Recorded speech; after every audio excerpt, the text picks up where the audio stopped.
Yo yo yo, ini pasti yang kalian tunggu-tunggu kan bosku? Ya, siapa yang tak kenal Nami si kucing pencuri dari kelompok kru topi jerami. Dia adalah seorang navigator handal dari kru bajak laut ini dan memiliki banyak penggemar tentunya ya. Sehingga membuat 10 fakta Nami sepertinya akan menarik nih. Jika kamu suka dengan karakter Nami dari One Piece, jangan sampai deh kamu tidak tahu dengan faktanya yang akan kita bahas berikut ini. Memang apa aja sih 10 fakta Nami yang akan kita bahas? Yuk kita simak sama-sama. Namun sebelum itu, Mimin mau ngingetin lagi nih untuk para bosku semua. Yuk kita subscribe channel ini, karena selain subscribe itu gratis, kamu juga bisa mendapatkan info-info dan teori-teori menarik loh dari channel ini. Number 1. Sampai saat ini, setelah time skip, umur Nami adalah 20 tahun dan termasuk yang paling muda loh di antara kelompok topi jerami. Sebagai pembanding, yang paling muda adalah Chopper yang berusia 17 tahun, disusul dengan Usopp dan Luffy yang lebih muda dari Nami, yaitu 19 tahun. Selebihnya, di atas Nami umurnya seperti Zoro dan Sanji, sama-sama 21 tahun. Lalu selebihnya yang tua-tua tuh, termasuk yang paling tua, semua udah pasti tahu dong. Berke. Oh iya, Nami lahir tanggal 3 Juli loh. Dari bos-bos semua, ada yang sama nggak? Number 2. Bersama dengan Usopp dan Chopper, Nami dikenal sebagai trio penakut dari topi jerami. Takutnya di sini berasal dari berbagai faktor loh. Mulai dari takut bertarung, takut dengan tempat berbahaya, takut dengan orang berbahaya, dan takut hantu.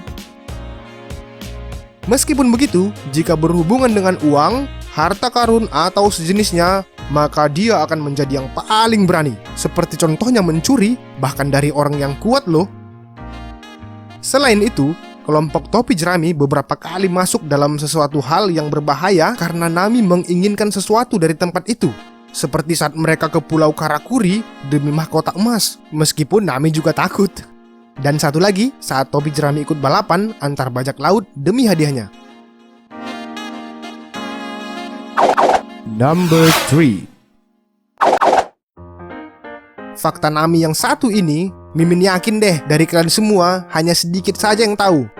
Karena ternyata desain awal Nami terlihat sangat garang loh. Oda memperlihatkan desainnya seperti yang berikut ini. Ternyata Nami direncanakan memiliki senjata kapak loh. Dia juga digambarkan memiliki sisi kanan dan tangan kiri yang terbuat dari mesin. Dia cyborg. Number 4. Bukankah nakama pertama Luffy adalah Zoro? Memang sih, namun yang muncul pertama atau diperlihatkan pertama adalah Nami. Nami memang muncul lebih cepat di anime, yaitu di episode 1. Sedangkan di manga, dia baru muncul di chapter 8. Meskipun begitu, Nami muncul bersama dengan Luffy dan Shanks di cover manga One Piece chapter 1. Ini membuat Nami menjadi nakama Luffy yang muncul pertama kali. Number 5. Jika karakter dari seluruh kru topi jerami berasal dari negara-negara di dunia nyata, coba tebak bosku, dari mana Nami berasal?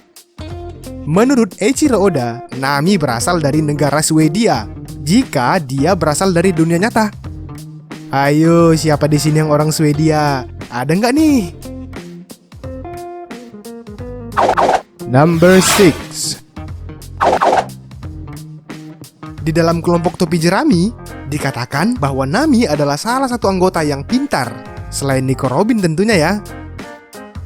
Di sisi lain, dari semua karakter yang berasal dari East Blue menurut Oda, Nami adalah orang ketiga yang paling pintar. Orang pintar pertama dari East Blue adalah Ben Beckman, dan yang kedua adalah Kuro.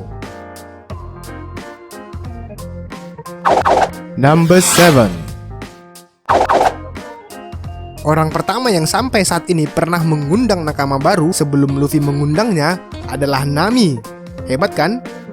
Dan tentu saja menjadi salah satu fakta Nami yang menarik nih. Siapa nakama yang diundang? Yep, dia adalah Tony Chopper. Saat Nami sedang berada di bawah perawatan si dokter unik satu ini, Nami mengundang Chopper loh untuk gabung ke kru topi jerami. Meskipun belum mau bergabung saat itu, barulah saat Luffy meminta Chopper bergabung, kelompok bajak laut topi jerami akhirnya memiliki seorang dokter. Number 8. Dari semua nakama Luffy, hanya ada 4 yang pernah keluar lalu masuk lagi sebagai kelompok topi jerami. Mereka adalah Nami, Usopp, Robin, dan Sanji. Dari 4 nama di atas, Nami adalah orang pertama yang pernah keluar dari kru lalu bergabung kembali. Saat itu, Nami kabur dari topi jerami untuk kembali ke Arlong demi desanya. Barulah Luffy datang untuk mengambil kembali Nami dan mengalahkan Arlong. Number 9. Masih dari alur cerita yang sama, yaitu saat alur cerita Arlong, Nami adalah anggota pertama yang mengenakan topi jerami khas Luffy. Robin juga pernah sih, namun bedanya, Robin mengambil paksa topi itu dari Luffy. Dan saat itu, dia belum bergabung secara resmi menjadi kelompok topi jerami. Bedanya dengan Nami, Luffy justru yang memberikan topi tersebut dan meminta Nami untuk menjaganya selagi ia bertarung. So sweet ya. Number 10. Navigator alami? Apa maksudnya? Yap, di sini maksudnya adalah Nami adalah navigator handal yang bahkan bisa merasakan perubahan cuaca hanya menggunakan tubuhnya saja. Itu yang dinamakan alami. Maksud yang lebih jelas adalah apa yang ia rasakan, maka itulah yang dia prediksi terkait cuaca. Mulai dari awan, angin, badai, hingga gelombang pasang laut. Hebat kan? Orang pertama yang menyadari tentang kemampuan Nami ini adalah Vivi. Itulah 10 fakta menarik tentang Nami dan mungkin aja baru kamu ketahui kan bosku? Bagaimana menurut bos-bos semua? Siapa yang suka dengan karakter Nami? Silahkan tulis pendapatmu di kolom komentar ya.